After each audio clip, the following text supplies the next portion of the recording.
Hi guys, welcome to Skylight Music Studios. My name's Lee, and in this video I'm going to elaborate slightly further on the eighth note beats, and what I'm going to do is play some slightly more advanced left hand patterns. Now what happens here in these beats is the left hand plays on 16th notes. It plays on E's and As in drum counts, okay, drum speak. So if we were counting an eighth note bar, it would be 1 and 2 and 3 and 4 and. 16th notes would be 1E and a 2E and a 3E and a 4E and a. Now for the construction of the beat, you can go back to the first video of these eighth note series, and you will see how the hand patterns, the right and the left on the snare drum and the hi-hat, is constructed. And also, and I think it was in the second video, the main pattern I'm going to use for the feet, which is basically 1 and 3 and, you can see how all of that's put together. So in previous videos, everything you need for this video has been covered. The one thing we want to do though is add this left hand on an E or an A on a 16th note, okay?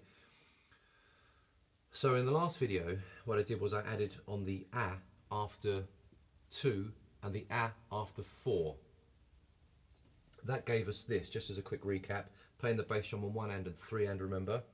So that gave us this, 1 and 2 and 3 and 4 and, okay?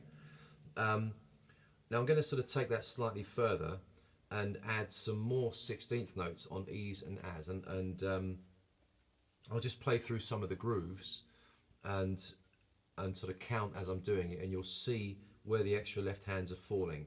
I'll do some of the really popular ones that you tend to hear.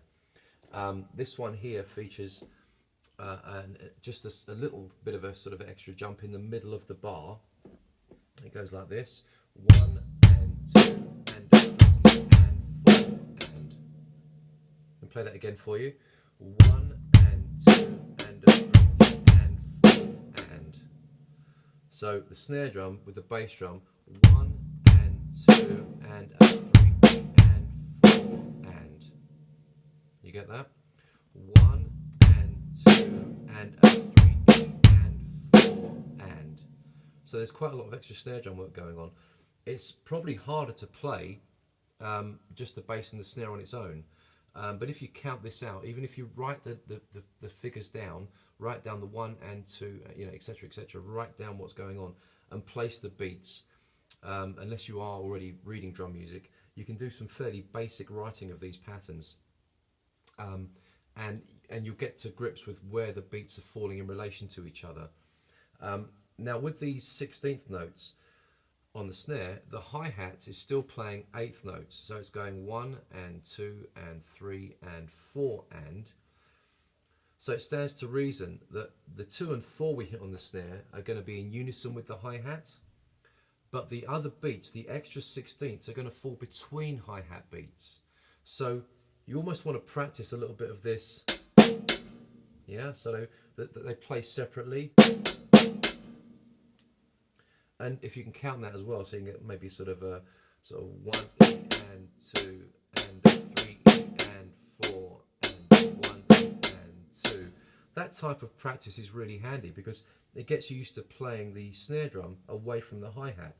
If you then add a backbeat in, 1 E and 2 and 3 E and 4 and 1 E and 2 and 3 E and 4 and, wherever you want to put them really, you can sort of start to construct unison snare drum and hi-hat and some individual snare drum and hi-hat beats to make an advanced 8th note beat.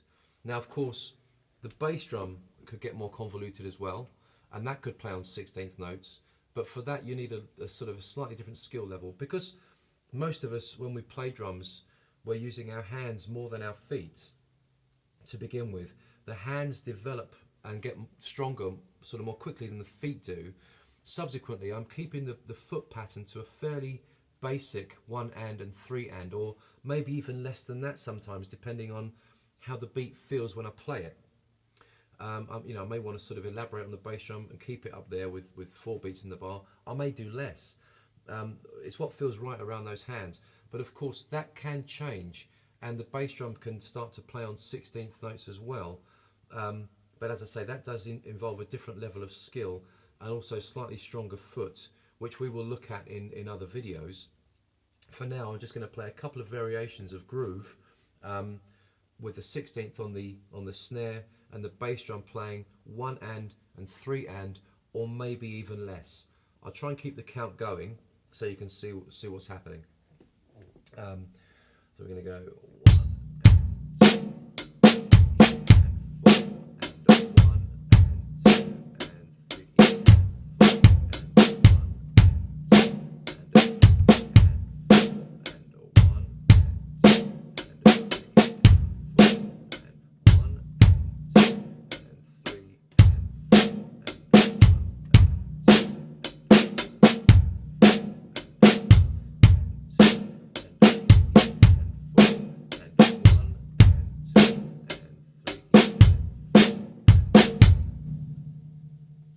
Okay, now I did sneak 1 extra 16th on the bass drum in. I'm sorry, I had to. It just felt right for the pattern, and that's what I'm saying. Eventually, when you get used to doing these things, the different flow will give you sort of a different momentum in the rhythm, which can be quite nice. Those extra notes add a real nice sort of bubble effect to the rhythm. It's like having sort of percussion going in the background, and where your rhythm previously may have sounded quite sort of pedestrian because you're just playing the basic beat, you add these extra notes in there, and it adds a sort of a little dance to the pattern, and the hands are literally dancing around each other, and the feet can as well, and that makes it really interesting.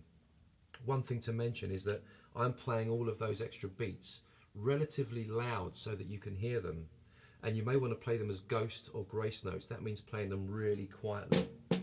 Okay, so you might play the backbeat heavily and those extra notes quietly. Then when the band is playing, they really just become a nice little extra bubble in the texture, which I really like to hear. And if you listen to any of the top guys, Vinny, Dave Weckl, Steve Smith, all these players, they all use that type of extra 16th on the snare drum, and it sounds absolutely gorgeous. You almost don't notice it's there, and it's that sort of subliminal effect which allows the rhythm to really sort of flow and sound lovely. Guys, I hope you enjoyed that, because I really think we're getting somewhere with these 8th note patterns. The more you look into this, and the more places you stick those 16th notes, the more fun and interesting the rhythmic side of it gets. So we'll be doing some more, of course, and elaborating further, and I'll see you again soon. Any questions, you get back to us. We'll get straight back to you. Thanks, bye-bye.